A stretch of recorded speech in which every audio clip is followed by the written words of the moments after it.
내신 성적을 올릴 수 있는 지름길이 아닐까 생각합니다. 고득점을 노리기보다는 본인이 겨울방학 때 들었던 개념 문제를 다 맞춘다. 많이 힘들어도 좀만 참고 한 번에 붙을 수 있게 열심히 노력하는 게 고3 때 그런 슬럼프 같은 거 극복할 때 가장 도움이 되지 않을까. 계속 공부를 하다 보면 나 힘든데 생각을 안 할 정도로 공부를 하시는 것이 좋다고 생각하지만 이건 너무 잔인한 것 같고.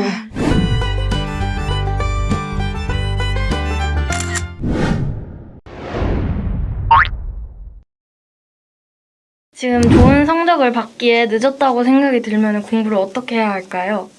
3월 초니까 저는 전혀 늦었다고 생각을 하지 않고 실제로 공부를 해보면 늦었다고 생각을 하는 거는 성적을 올리는 데 전혀 도움이 되지 않는다고 생각을 합니다. 근데 공부하기에 늦었다는 고민은 좀 소비적인 고민이잖아요. 그래서 그런 고민보다는 앞으로 어떻게 해야 할까라는 생산적인 고민을 먼저 하는 게 좋을 것 같아요. 그러면 내신 등급을 높이려면 어떻게 공부를 해야 할까요? 일단은 취약점을 잘 알아야 되는 것 같고요. 지난 학기 시험 경험을 되살려보면서 약점을 보완해 가는 게 내신 성적을 올릴 수 있는 지름길이 아닐까 생각합니다. 많이 썼던 암기 방법은 백지 복습인데 제가 외우고자 하는 내용을 종이에다 다 정리를 했어요. 한 장 정도 정리를 한 다음에 그거를 그냥 외우고 학습이 마무리됐을 때나 아니면 다음 단원 공부할 때 그 전에 이제 제가 기존에 외워놨던 내용들을 암기했던 걸 써보는 거예요. 종이에. 그렇게 하면은 조금 쓰는 과정에서는 덜 외워진 부분을 알 수 있고요. 그리고 쓰면서 기억이 되살아나는 그런 효과도 있어가지고 좀 암기가 잘 되었던 것 같아서 수능 전까지도 그 방법을 썼고 그때 정리해놨던 그 종이들을 사탐 과목 같은 거는 수능날 가져갔어요. 계속 암기하면서 봤던 종이다 보니까 수능 쉬는 시간에 볼 때도 도움이 됐던 것 같아요. 내신 공부를 많이 하지도 않았고 내신 성적이 실제로 상승이 된 적이 없었기 때문에 이 질문에 대한 좋은 답을 드릴 순 없지만 그나마 제일 내신 등급이 높았던 영어나 수학을 생각해보면 학원을 다니면서 주어진 자료들을 양치기를 한다거나 교과서 문제들이 변형돼서 나오는 경우가 많기 때문에 시험 직전까지 그런 문제들을 계속해서 반복해서 보고 오답에 조금 중점을 두는 게 도움이 되지 않을까라고 생각을 합니다. 그럼 혹시 학생들에게 추천해주고 싶은 문제집 있으신가요? 내신 문제집은 1등급 만들기라는 문제집을 많이 썼고요.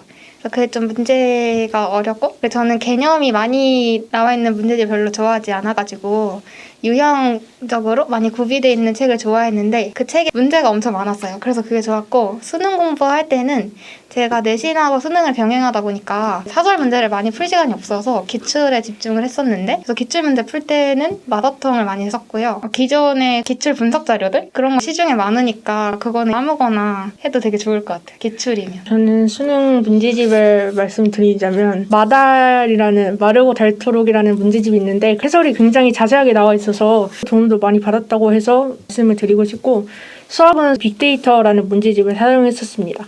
모의고사 등급을 높이기 위해서는 과목별로 어떻게 공부를 해야 하는지 알려주세요. 근데 국어 점수를 올리기 위해서 저는 어떻게 공부를 했었냐면 시험에서 지켜야 될 행동 원칙들?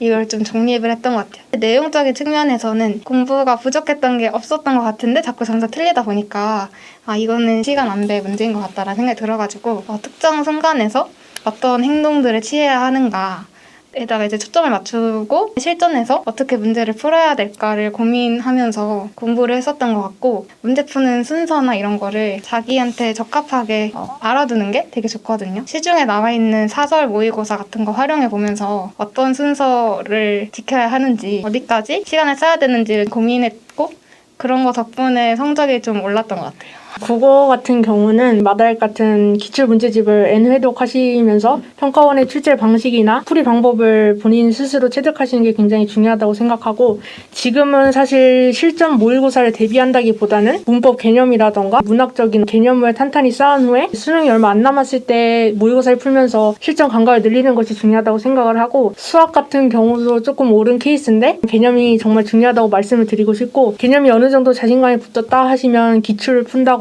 또 기출도 웬만큼 봤다 하시면 나중에 사설 모의고사나 혹은 인강 선생님들께서 출제하시는 문제들을 양치기 하면서 감각들을 높이는 것이 중요하다고 생각을 합니다. 모의고사에는 3월, 6월, 9월, 11월 모의고사가 있는데 각각의 차이가 있다면 혹시 알려주실 수 있나요? 3월 모의고사는 서울시 교육청에서 출제하는 거고, 이제 6월이랑 9월 그리고 수능은 평가원이 출제하는 점에서 큰 차이가 있는 것 같고, 3월 모의고사 자체는 학생들이 수능을 제대로 준비하지 않은 상태에서 치르는 모의고사이다 보니까 자기의 위치를 정확히 파악하는 데는 좀 의미가 없는 것 같아요. 그냥 이 정도 성적이 나오는 거나 확인만 하는 정도? 사실 6월 모의고사부터는 평가원 모의고사다 보니까 N수생수에도 칠 수 있거든요. 그리고 평가원 시험이랑 교육청 시험이랑 조금 다르다 보니까 평가원 모의고사에서 자기가 점수가 어느 정도 나오는지를 확인해 볼 수 있다는 점에서 3월 모의고사랑 6구 수능이랑은 차이가 있는 거죠. 산모 같은 경우는 이제 겨울방학 때 보통 개념을 한 바퀴씩 보시고 치는 모의고사가 될 텐데, 고득점을 노리기보다는 본인이 겨울방학 때 들었던 개념 문제를 다 맞춘다, 혹은 자기가 아는 문제는 다 맞추고 온다, 혹은 모의고사가 어떻게 치러지는, 어떻게 시간 안배를 해야 하는가 등등을 파악하는 모의고사로 활용을 하시면 될 것 같고, 이제 6구편 같은 경우는 평가원에서 출제하기 때문에 방향성을 체크를 할 수 있는 모의고사잖아요.